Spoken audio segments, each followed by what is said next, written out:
Senin sore itu, seusai kuliah, aku kembali menghadapi rutinitas yang sudah terlalu akrab, terjebak dalam kemacetan di jalanan kota Surabaya. Deretan kendaraan mengular panjang, klakson bersahutan, dan udara yang terasa semakin pengap oleh asap kendaraan. Seakan menjadi bagian tak terpisahkan dari keseharianku, perjalanan pulang selalu dihiasi dengan kesabaran ekstra menghadapi lalu lintas yang padat. Tujuan perjalananku kali ini adalah rumah Farah. Aku berharap bisa tiba di sana secepat mungkin, tanpa harus berlama-lama terjebak di tengah hiruk-pikuk jalanan. Semoga saja kemacetan ini tak membuatku tiba terlalu malam. Selain mengunjungi Farah, aku juga harus pulang ke rumah malam ini. Itu sebabnya, aku berusaha keras mencari driver ojek agar bisa segera sampai di rumahnya. Namun, hari itu rasanya begitu melelahkan, menunggu kendaraan yang tak kunjung tersedia, sementara waktu terus berjalan dan langit semakin temaram. Di tengah perjalanan yang tersendat akibat kemacetan, aku melirik jam di pergelangan tanganku. Jarum pendek masih menunjuk ke angka 4. Aku menghela napas lega. Masih ada waktu, batinku. Sepertinya aku masih bisa menghabiskan waktu lebih lama dengan Farah sebelum harus pulang nanti. Gumamku dalam hati, sedikit bersemangat meski perjalanan masih terhambat. Begitu tiba di rumah Farah, aku segera mengetuk pintu. Tak butuh waktu lama, pintu pun terbuka, dan ternyata yang menyambutku adalah Amel, adik kandung Farah. Gadis itu masih duduk di bangku kelas 1 SMA, dengan wajah ceria yang selalu tampak ramah. Oh, Kak Randy, lagi nyari Mbak Farah ya? Tanyanya sambil tersenyum. Aku mengangguk, merasa lega akhirnya sampai setelah perjalanan yang cukup melelahkan. Amel baru berusia 16 tahun. Dibandingkan dengan Farah, adiknya ini memiliki kulit yang sedikit lebih putih, tubuh lebih tinggi, dan wajah yang tak kalah cantik. Farah ada di rumah Dik? Tanyaku sambil tersenyum, berharap kakaknya sedang tidak pergi kemana-mana. Amel menatapku sejenak sebelum menjawab. Ekspresinya terlihat sedikit jahil. Mbak Farah kan lagi pergi ke Malang sama ibu. Barusan banget ayah yang nganterin, kata Amel santai. Aku mengerutkan kening, sedikit terkejut. Memangnya Mas nggak dikasih tahu sama Mbak Farah? Lanjutnya, menatapku dengan ekspresi sedikit bingung. Aku terdiam sejenak. Jujur saja, aku sama sekali tidak mendapat kabar soal ini. Enggak tuh, tadi Farah nggak bilang apa-apa ke Mas kalau mau pergi. Jawabku, masih sedikit heran. Amel mengangguk pelan. Oh gitu ya Mas? Ya udah, kalau gitu masuk dulu aja. Istirahat di dalam, Katanya sambil membuka pintu lebih lebar, memberi isyarat agar aku masuk. Aku ragu sejenak, tapi mengingat perjalanan yang cukup melelahkan, tawaran itu terdengar cukup menggoda. Iya Dik, makasih ya. Sekalian aku mau cas HP dulu buat nelpon Farah. Jawabku, sambil melangkah masuk ke dalam rumah mengikuti Amel. Saat itu, aku memang tidak memiliki niat khusus. Tujuanku di sini hanya untuk istirahat sebentar setelah perjalanan panjang dan mengisi baterai HP-ku. Tidak ada yang lain. Aku langsung duduk di kursi ruang tamu, menikmati ketenangan sejenak. Sementara itu, Amel berjalan menuju dapur, mungkin untuk mengambilkan air minum seperti yang biasanya dilakukan tuan rumah yang ramah. Mungkin karena Farah yang tak ada di rumah, suasana terasa sedikit berbeda, tapi aku tetap merasa nyaman di sana, seperti biasa. Di sudut ruang tamu, aku melihat Amel sedang sibuk dengan tugas sekolahnya. Buku-buku dan lembaran kertas berserakan di lantai, menandakan betapa seriusnya dia mengerjakan pekerjaan rumah. Aku pun duduk dengan tenang, sementara baterai HP-ku mulai terisi. Begitu sudah cukup, aku langsung mencoba menelepon Farah, berharap bisa menghubunginya meski dia sedang jauh di Malang. Sambil berbicara di telepon dengan Farah, aku sesekali melirik ke arah Amel yang masih sibuk dengan tugas-tugasnya. Dia tampak serius, meski sesekali merebahkan tubuh di sofa, dikelilingi buku dan kertas yang berserakan. Suasana sore itu terasa terik. Udara panas menyelimuti ruangan, membuatnya memilih mengenakan daster santai yang jatuh ringan di tubuhnya. Aku mencoba tetap fokus pada percakapanku, tapi tanpa sengaja, pandanganku menangkap sesuatu yang membuat pikiranku sedikit teralihkan. Ada detail kecil yang sebelumnya tak kuperhatikan, membuat kesadaranku terombang-ambing antara rasa canggung dan upaya untuk mengalihkan perhatian. Aku segera berusaha mengatur napas dan mengalihkan fokusku kembali pada suara di seberang telepon. Sebelum kita lanjut ke cerita selanjutnya, jangan lupa untuk like video ini dan subscribe ke channel Tinta Bella. Semoga yang sudah mendukung diberikan kelancaran rezeki, dan segala urusannya dimudahkan. Terima kasih atas dukungan kalian, dan sekarang, mari kita lanjutkan ceritanya. Setelah selesai menelepon Farah, aku melirik ke arah Amel yang masih sibuk dengan bukunya. Dengan nada santai, aku pun bertanya, "Lagi ngerjain apa, Mel?" Dia menoleh sebentar, lalu menjawab, Tugas matematika dari guru. Aku mengangguk paham, melihat lembaran tugas yang berserakan di lantai. Sepertinya cukup banyak yang harus dikerjakannya. Aku pun mencoba menawarkan bantuan kepada Amel untuk menyelesaikan tugas-tugasnya. Setelah berpikir sejenak, akhirnya Amel menerima tawaranku. Dengan penuh semangat, aku mulai mengerjakan tugas-tugasnya, tenggelam dalam kesibukan menyelesaikan setiap detailnya. Sesekali, aku menangkap tatapan Amel yang terasa sedikit berbeda dari biasanya. Ada sesuatu dalam sorot matanya yang membuat perasaanku tidak nyaman. Namun, aku berusaha mengabaikannya. Lagi pula, dalam pikiranku, Amel masih seperti anak kecil. Jadi aku pun tetap bersikap santai tanpa terlalu memikirkannya. Begitu aku selesai mengerjakan tugas Amel, tiba-tiba ponselku berdering. Ibuku menelepon. Dengan nada penuh perhatian, beliau menanyakan keberadaanku. Tanpa berpikir panjang, aku terpaksa berbohong dan mengatakan bahwa aku sedang berada di jalan, meskipun kenyataannya tidak demikian. Ibuku memang tidak merestui hubunganku dengan Farah, karena perbedaan agama di antara kami. Itu sebabnya aku memilih untuk tidak jujur saat ditanya tadi. Setelah panggilan telepon berakhir, aku segera bersiap untuk pulang. Aku berpamitan kepada Amel, lalu bergegas meninggalkan tempat itu menuju rumah. Namun, saat aku hendak pergi, Amel tiba-tiba menolak mengizinkanku pulang. Dengan wajah memohon, dia kembali meminta bantuanku untuk menyelesaikan tugas-tugasnya yang lain. Tak hanya itu, dia juga memintaku untuk menemaninya sampai ayahnya pulang. Ada sesuatu dalam nada suaranya yang membuatku ragu untuk langsung menolak. Ya ampun, anak ini, gumamku dalam hati, merasa kebingungan. Amel sepertinya mulai menggoda dengan cara yang berbeda. Dia memuji kemampuanku dalam matematika, dan kata-katanya itu keluar dengan nada manja yang membuatku terkejut. Mendengarnya, aku merasa gugup, tubuhku mulai gemetar, dan seketika rasanya sulit untuk tetap tenang. Apalagi saat itu, Amel tiba-tiba memelukku dari belakang, membuat jantungku berdebar lebih kencang. Please mas, tolong bantuin Amel ya. Guru matematika aku galak banget di sekolah. Pintanya dengan nada manja yang semakin membuatku terhanyut dalam perasaan tak menentu. Maaf ya Amel, ini sudah sore, mas harus pulang karena ibu sudah mencariku. Ujarku mencoba melepaskan diri. Namun, tanpa memperhatikan kata-kataku, Amel justru memelukku semakin erat. Dengan wajah memelas, dia terus merayuku agar aku tidak pulang dulu. Suaranya penuh harapan yang sulit untuk ditolak. Dengan tatapan memikat, Amel berkata bahwa dia akan memberiku hadiah jika aku mau membantu menyelesaikan tugas-tugasnya sampai tuntas. Tawaran itu seolah menggoda, meskipun aku merasa ragu. Setelah berpikir sejenak dan dengan perasaan yang berat, akhirnya aku memutuskan untuk tetap membantunya. Tanpa kusadari, pelukan erat Amel membuat tubuhku menjadi tegang, dan aku bisa merasakan aliran panas yang semakin terasa. Ruangan itu tiba-tiba terasa begitu pengap. Dengan gelisah, aku bertanya, kenapa AC-nya nggak dinyalakan? Amel menoleh dan dengan santai menjawab. Amel dengan raut wajah kecewa menjelaskan bahwa dia sudah mencari kesana kemari, namun tidak menemukan remote AC-nya. Melihat tumpukan tugas yang masih menanti, aku mulai merasa semakin tidak nyaman dengan udara panas di ruangan itu. Dengan sedikit ragu, aku meminta izin untuk melepas bajuku, agar tidak kepanasan selama membantu Amel. Aku pun membuka pintu yang ada di depan, berharap sirkulasi udara bisa lebih lancar dan ruangan tidak terasa begitu pengap. Sesekali, aku melihat Amel sedang memperhatikanku dengan tatapan yang sulit kubaca.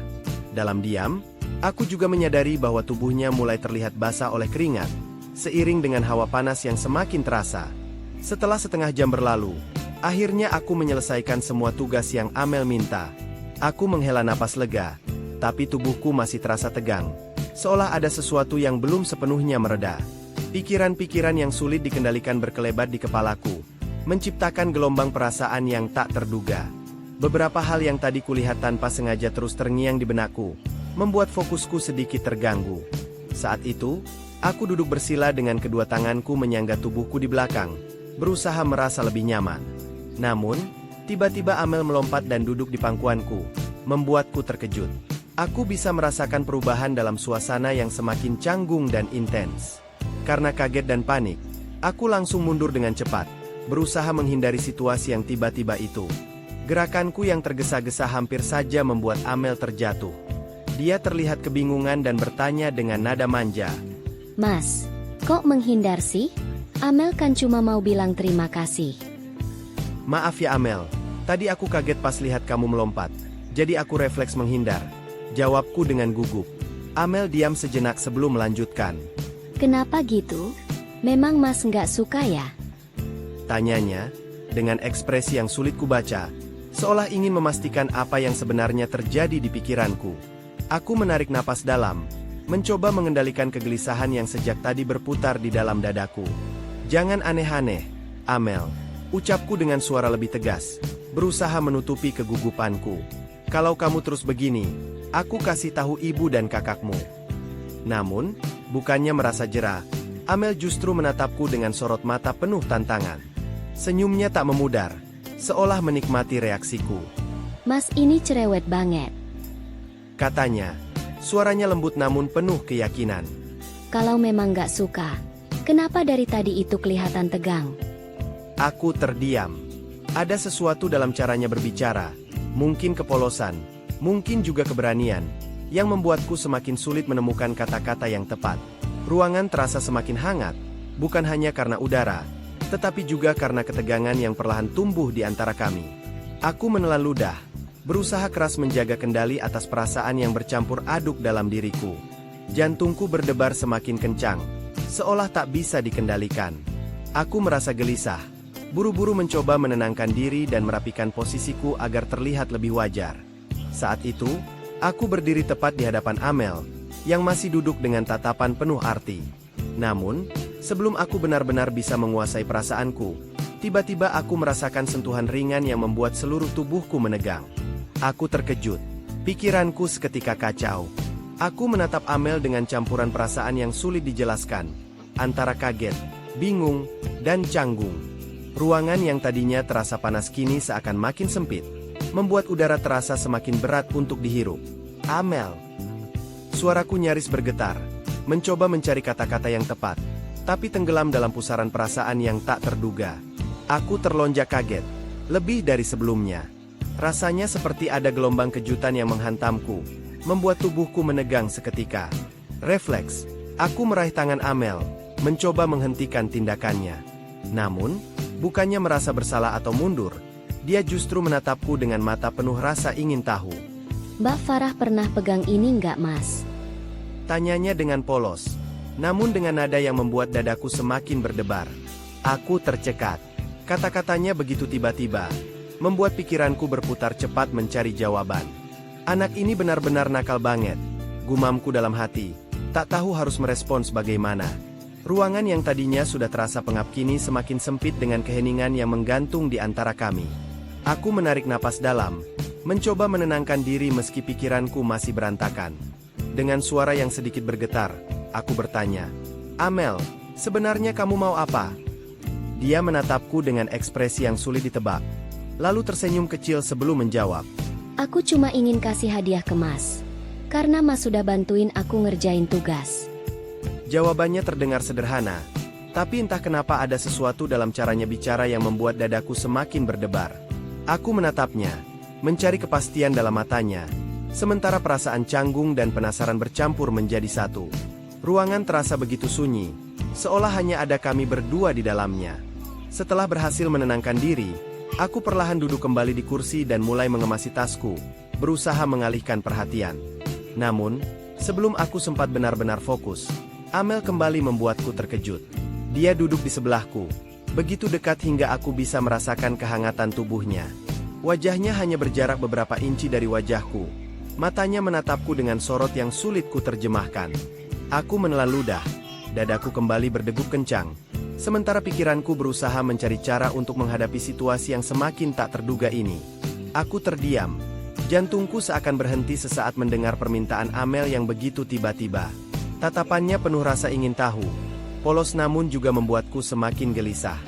Mas, ajari Amel cara berciuman. Ucapnya lirih. Wajahnya masih begitu dekat denganku.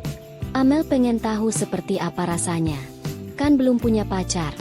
Jadi belum pernah ngerasain ciuman itu gimana.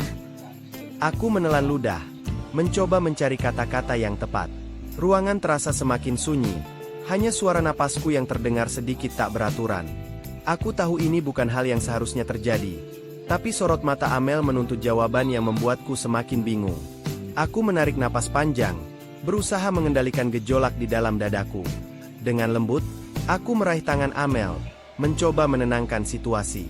Namun, raut wajahku mulai berubah. Ekspresiku mengeras seiring dengan pertanyaan yang keluar dari mulutku. "Kamu siapa yang ngajarin kayak gini?" Tanyaku. Nada suaraku lebih serius dari sebelumnya. Amel menunduk sejenak, lalu menatapku lagi dengan mata penuh keyakinan. Kan teman-temanku di sekolah udah pada punya pacar. Jawabnya polos. Jadi kalau lihat mereka ciuman, terus pegang-pegangan, Amel jadi penasaran. Jawabannya membuat dadaku semakin berat. Ada sesuatu dalam caranya berbicara yang membuatku sadar bahwa dia masih sangat lugu, hanya mengikuti apa yang dilihatnya. Aku menghela napas, mencoba memahami perasaannya, sekaligus berusaha menjaga batas yang seharusnya tetap ada di antara kami. Aku menatap Amel, masih mencoba memahami apa yang sebenarnya ada dalam pikirannya. "Terus sekarang Amel mau ngapain?" Tanyaku. Suaraku terdengar lebih pelan dari yang aku maksudkan. Namun, Amel tidak menjawab. Dia hanya menatapku dalam diam, seolah sedang mencari keberanian untuk sesuatu yang bahkan aku sendiri belum bisa tebak.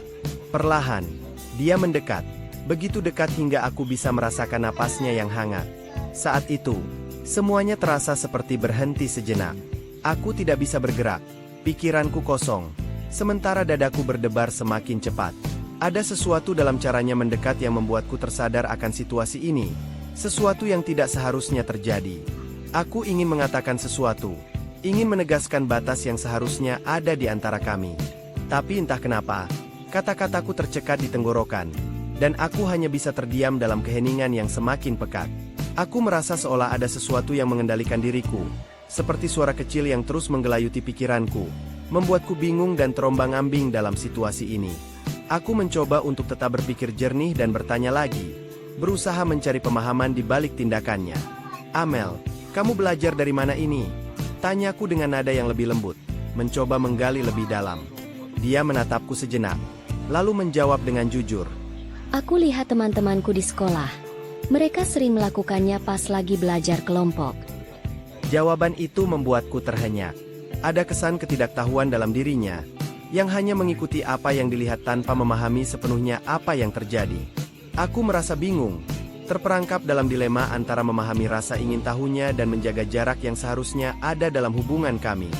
Perasaan ini campur aduk, cemas, bingung, dan tak tahu apa yang harus dilakukan. Aku pun bertanya dengan hati-hati, menanyakan apakah dia ingin mencoba hal yang sama seperti yang dilakukan teman-temannya.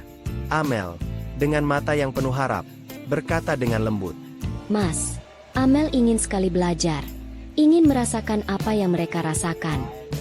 Selama ini, Amel hanya bisa melihat teman-temannya menikmati momen itu bersama pacar mereka. Wajahnya selalu berbinar setiap kali mereka bercerita, seolah-olah ada sesuatu yang begitu menyenangkan di dalamnya. Pasti rasanya enak banget ya, Mas. Ucapnya pelan, matanya menatapku penuh rasa penasaran. Lihat saja, aku sampai nggak karu-karuan begini. Please Mas, kasih tahu Amel bagaimana rasanya. Aku terdiam sejenak, mencoba memahami maksudnya, tapi sebelum sempat berkata apa-apa, Amel sudah lebih dulu bertindak. Tanpa ragu, dia mulai bermain, tenggelam dalam momen penuh kehangatan. Celoteh kami mengisi setiap sudut ruangan, menciptakan kenangan manis yang terasa begitu indah. Rasanya seperti dunia berhenti sejenak, membiarkan kami menikmati kebersamaan ini dengan sepenuh hati. Waktu berlalu tanpa terasa. Matahari perlahan tenggelam di ufuk barat, menyisakan semburat jingga di langit. Kami baru tersadar bahwa seharian ini telah dihabiskan dengan bermain di rumah Amel, tenggelam dalam keseruan yang membuat waktu seolah berhenti. Mas, aku senang banget hari ini, kata Amel, suaranya lembut namun tulus. Dia tersenyum, wajahnya terlihat lelah namun bahagia, seperti ada kehangatan dalam setiap senyumnya. Kita main lagi lain kali ya, Mas. Tambahnya dengan mata yang berbinar, seolah ingin memastikan bahwa momen ini bisa terulang lagi. Pasti Amel. Aku juga sangat senang bisa menghabiskan waktu bersamamu, kataku dengan tulus. Rasanya hari ini begitu menyenangkan, seolah semua kelelahan hilang begitu saja dalam tawa dan kebersamaan kami. Tapi kini, langit mulai meredup, cahaya jingga perlahan beralih ke temaram senja. Ya udah, hari sudah petang. Mas harus pulang dulu ya. Lanjutku, sedikit enggan mengakhiri momen ini. Oke Mas, hati-hati di jalannya. Kata Amel dengan suara lembut. Senyumnya masih terukir di wajahnya. Dia berjalan bersamaku hingga ke depan pintu rumahnya. Langkahnya pelan seakan ingin memperpanjang kebersamaan ini walau hanya beberapa detik lagi. Sesampainya di sana, dia menatapku dengan penuh kehangatan. Terima kasih sudah datang ya Mas. Ucapnya tulus. Matanya berbinar dalam cahaya senja yang mulai meredup. Aku tersenyum, mengangguk pelan sebelum akhirnya melangkah pergi. Hari ini mungkin berakhir, tapi kenangan yang kami ciptakan akan terus hidup dalam ingatan.